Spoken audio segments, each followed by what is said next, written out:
Welcome to the Self-Loathing Fest at the Humble Warrior podcast. I'm your host, Alani Bankhead. Humble Warriors, welcome back. This is a uniquely special podcast episode because it is closing out our February series on self-love. And today I'm actually going to talk about when self-love isn't working. So my last solo episode of this month was all about how to cultivate that self-love.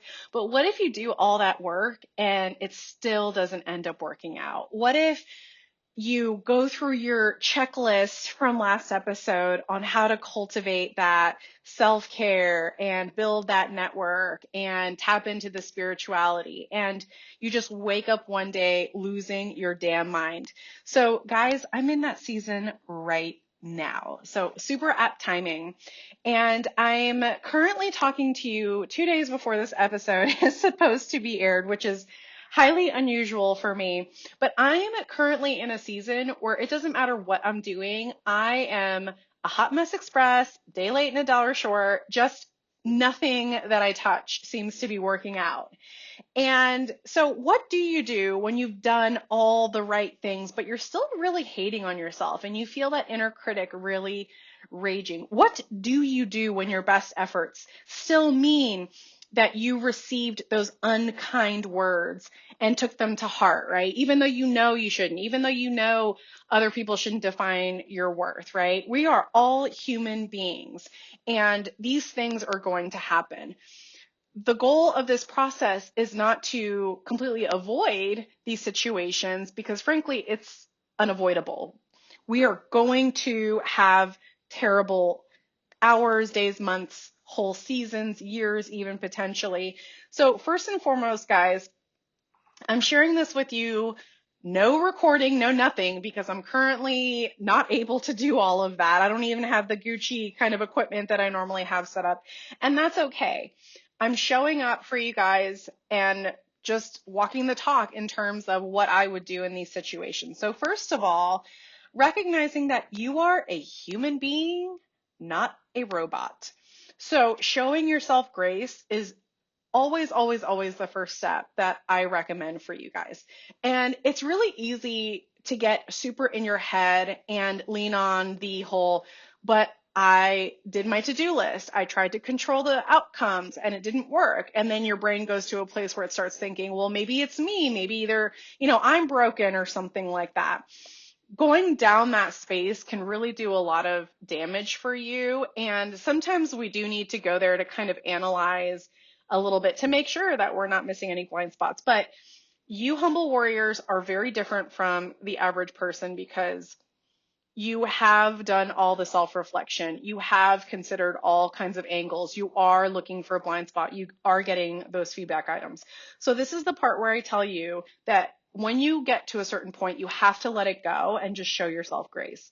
So we're going to be kind to ourselves. We're going to acknowledge that there are seasons that this happens. Now, it's up to us how long we want to stay in this funk. And there is a time and a place for the funk. So sometimes you just have to feel sorry for yourself, because you need to give those emotions a place to discharge the craziness.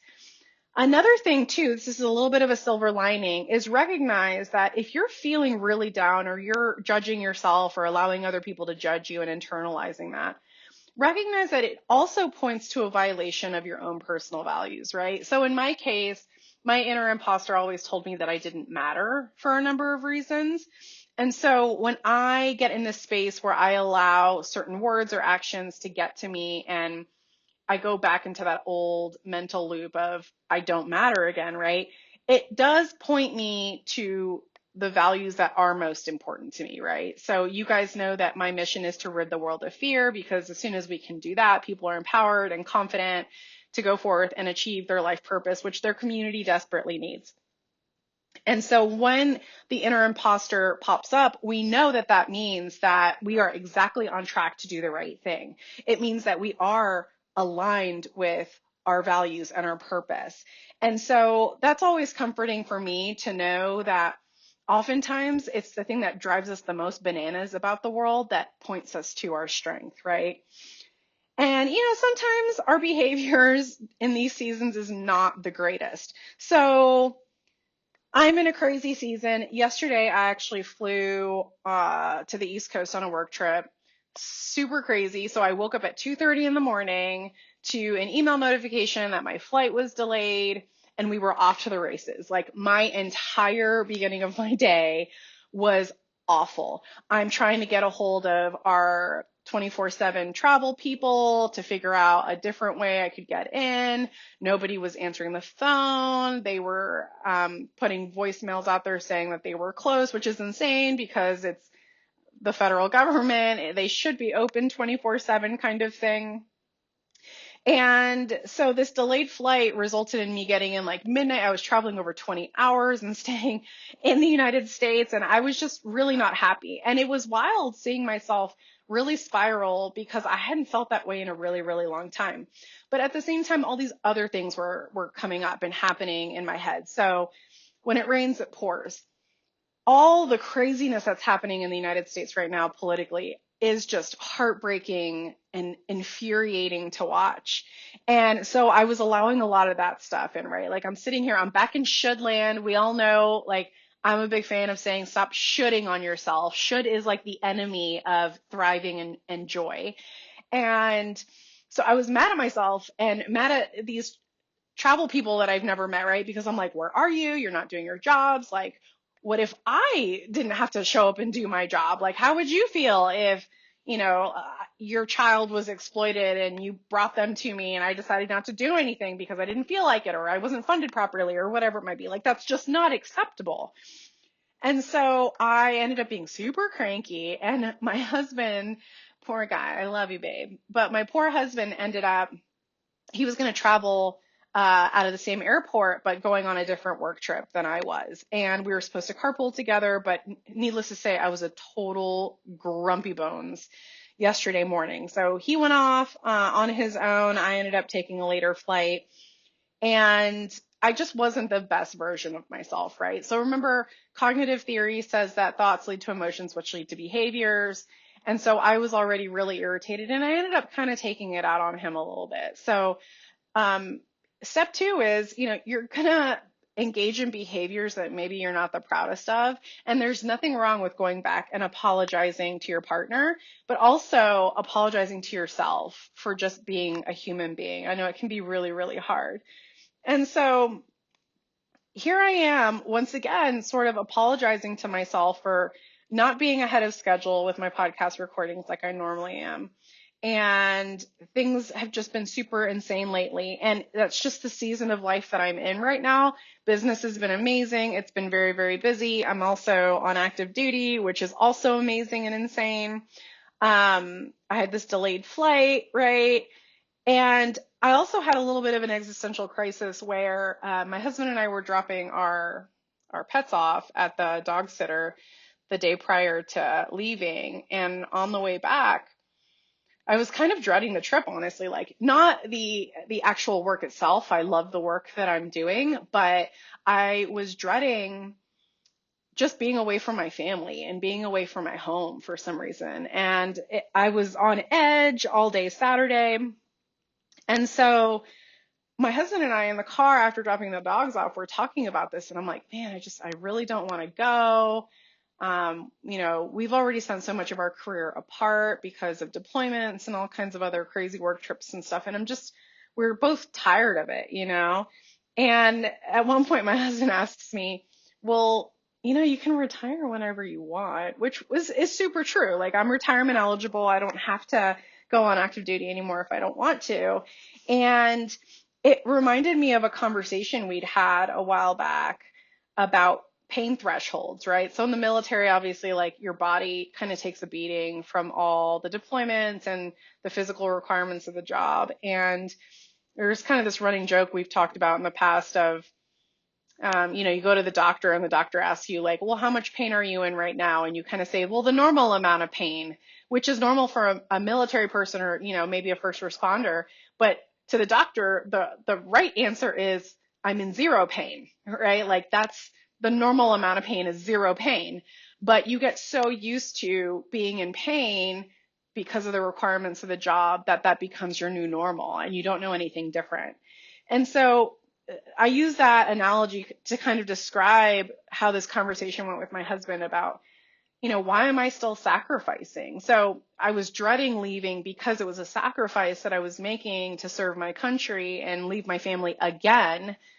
And it threw me for a loop. I was like, that's a really good question. I can leave whenever I want. Like, why am I doing this? And last year, I had considered retiring. I ended up calling a mentor because I didn't have peace about it. And so, this was me trying to self-love and self-care on myself, because to me, the line for me is, if I don't experience peace or joy in making the decision, that's a yellow light to pause and not make any decision and to seek some type of solution so that I can get to peace and joy. But until I get there, I'm not taking action because it's not aligned. Like, something internally is happening saying this isn't the right decision for you.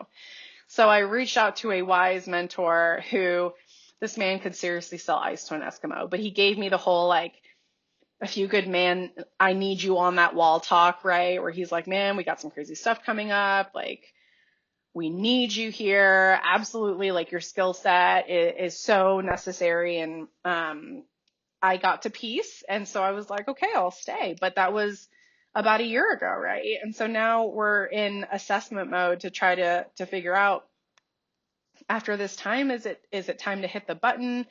But the point of that is taking the opportunity when I'm in this funk to question, why is it that I'm doing what I'm doing, right? It doesn't feel good in the moment to be doing that, because high achievers, you want to get to the solution as quickly as possible. We don't like sitting in the discomfort, but in the discomfort is where the growth happens, right? And so the other thing is, kind of going back to what I alluded to with all the craziness that's happening in the world. So it's really interesting because I, generally speaking, do have peace about what's going on. Even though there's so much craziness happening, I've done all the internal work for myself to know that in the bigger picture, things are ultimately going to be okay.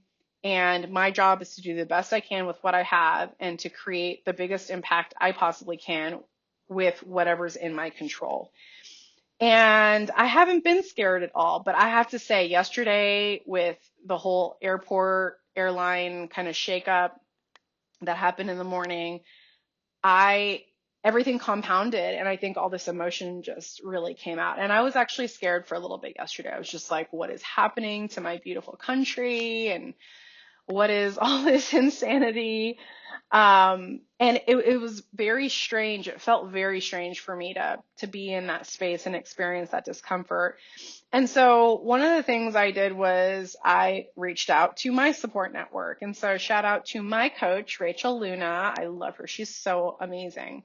So I sent her an SOS on a Sunday, and I'm just like, oh my gosh, I'm imploding. Like, I need help. I need someone to just kind of speak truth to me. I don't know what's going on, but this does not feel good, right? And so she's super kind and generous, and we hop on a quick emergency session, and she's telling me that it's okay to feel frustrated and scared. And she and I talk in God terms, right? That's our thing. If it's not yours, that's totally fine. You have to define it for yourself. But she's like, the enemy loves to distract, and the enemy comes to steal, kill, and destroy. And she'd said she'd had this, sort of download where the concept of nothing really is as it seems. So even though this feels very scary, it appears very scary, there's stuff happening in the spiritual space, and that it's all going to work itself out. My job is to just remember that God is sovereign over the situation. And so nothing is as it seems has just been replaying, and it gave me that life I needed to make it through the rest of the day. And also remembering that my fight actually isn't against any flesh and bone on this earth, that it is in the spiritual spaces, right? And that's always been really important for me to remember, because when I get frustrated with someone else, the goal is not to make them my enemy. The goal is to do the internal work so that I remember that we're all on the same side, right? Unless we have to set boundaries, that's a whole other conversation. But on top of that, I was able to lean on some of my own coaching, right? So making alternate interpretations for why what was happening was happening. So as an example with the delayed flight, it was very easy to be frustrated because I got in after midnight to the East Coast, but at the same time, we've been having all these plane crashes, right? So the idea of, well, maybe it was supposed to happen this way because maybe I wasn't meant to be on another flight because that flight was going to, heaven forbid, crash, or, something horrible was going to happen. And so engaging in these different self-care practices does help, although admittedly, it doesn't get me to pure joy and thriving in ecstasy, right? Sometimes we kind of have to settle for incremental gains, and that's okay, and that's enough. But it was interesting because allowing my intuition to kind of express itself, the thought of the Tuskegee Airmen had actually come up a couple of times in the past week or so. And so it was really interesting that it was coming up in this moment, because as I'm struggling through, like, why is this stuff happening? Why are things not working out? I'm really behind at everything. All elements of my life are super crazy these days. And the Tuskegee Airmen came to mind, and it brought up this question that I had been mulling over for years, actually probably about 15, 20 years. So first, really hearing about the Tuskegee Airmen, obviously I'm in the Air Force. There's a lot of conversation around them, especially at leadership training events and stuff like that. And certainly an incredible group of people to be admired, right? They did some amazing work. And I just remembered 20 years ago wondering, like, these guys were the very best of the best at what they did. Like, there's no question about that. But why on earth would you put a uniform on for a country that hated you, right? Like, at the time, they couldn't even vote. And I just remembered being super heartbroken hearing all of that and just wondering what it was that motivated them to serve a country that hated them. And ultimately, this was a great opportunity for me to unlock a new kind of knowing about myself, because what I realized was, maybe they were fighting to create the country that they knew that they deserved and that their kids deserved, or maybe they truly did have deep love for the country. And relationships are messy, right? And at the end of the day, they didn't allow how the country viewed them to define who they were as people. They defined it for themselves, and man, did they define it through excellence and high achievement and service and sacrifice and patriotism. And I've always found that inspiring, but I finally had a little bit of an aha moment yesterday when I realized they've always been inspiring for me, because even though they were up against some insane odds, they did it anyway. And that's how I want to be, right? And so you guys remember that you are the 10%, right? So I'm not talking about applying these lessons to people who don't achieve, and I'm just going to say it, are lazy, because that's not you. If you're listening to this podcast, you're what I call a high achieving, heart-centered servant, and you are the top 10%. You are the cream of the crop. You are the one who makes the magic happen. Who makes the magic happen? Oh my gosh, I can't even talk. I'm so tired. But ultimately, the last and most important thing I want to share with you guys about when self-love fails is that the ultimate tool in this scenario is actually to surrender, which I know sounds really counterintuitive, and it's not something that you want to hear or like to hear, but this is the truth. And here's why I say this. We are control freaks in all the best ways, right? This is why people want you on the team. This is why you are a sought after individual, because you get the mission done. It doesn't matter what the parameters are, the lack of resources, you make the magic happen. And we thrive on our to-do lists and controlling our environments, right? But while Western society especially views surrender as a position of weakness, in your case, it's actually a position of power, because what I'm advising you to do during this process of surrendering is actually surrendering to a higher power and trusting that things are working themselves out. So again, how you define that spirituality is completely up to you. I have a client who's amazing, and for her, we call this fuck it mode. So in the beginning when we started working together and we're trying to diagnose like, okay, what does your inner imposter syndrome process look like so that we can reverse engineer it and actually make it work for you? We would talk about past events and successes, and it was always there was an element of control. So trying to control the circumstances to achieve the desired outcome, having things not work out, and then throwing our hands up in the air at some point and saying, well, fuck it. Like, I've done everything I can. There's nothing else I can do. And then the magic would start happening. Right. Other people might call this manifesting, or there's lots of kind of different ways that you can view this. But the point is surrendering, and really it's an acknowledgement that you are not in control, because I hate to break it to you, we're not actually in control of anything, right? The stock market can crash, a plane can crash, like your body could crash, all kinds of things could happen, and you could not be here tomorrow.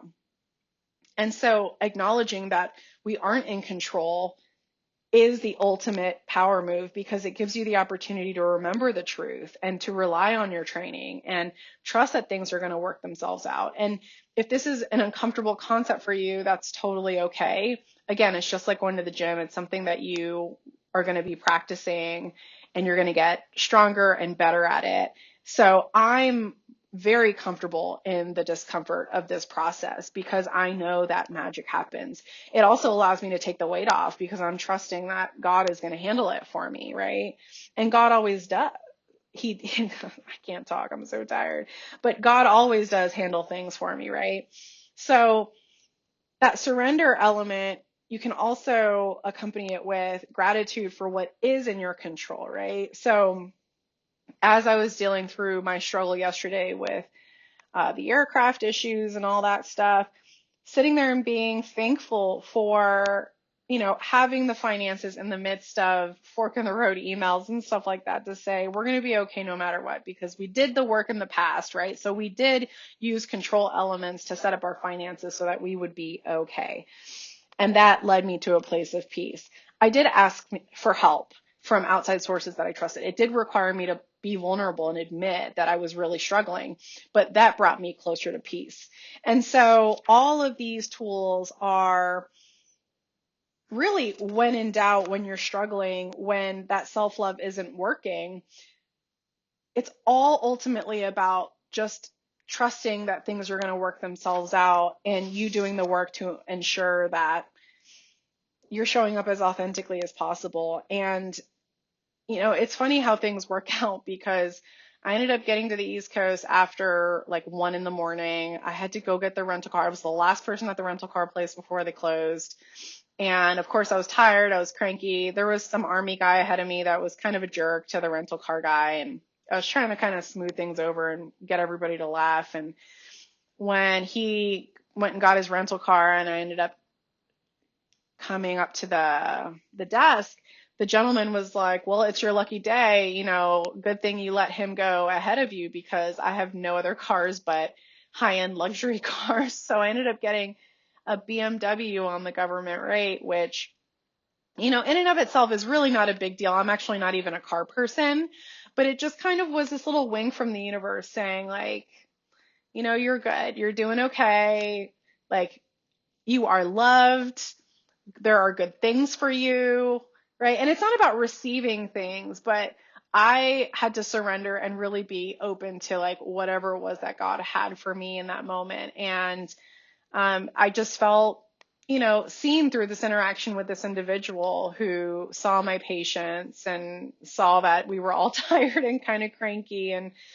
but ultimately, guys, you are going to come across seasons when the self-love process is not working, and that's okay. There's nothing wrong with you. You're not broken. It's just an opportunity. And so what are you going to do with that opportunity is my final question for you guys. And so, guys, if this was helpful, let me know. If this was Hot Mess Express too, also let me know. Any feedback you have is always welcome. And Humble Warriors, thank you so much for letting me show up. super messy. And I love you guys. If you need any support, just shoot me a DM at Mighty Sparrow Coaching on Instagram, Facebook, and LinkedIn. I love you guys. And until next time, Humble Warriors, please remember that the world needs who you are made to be. See you next time, Humble Warriors. Bye.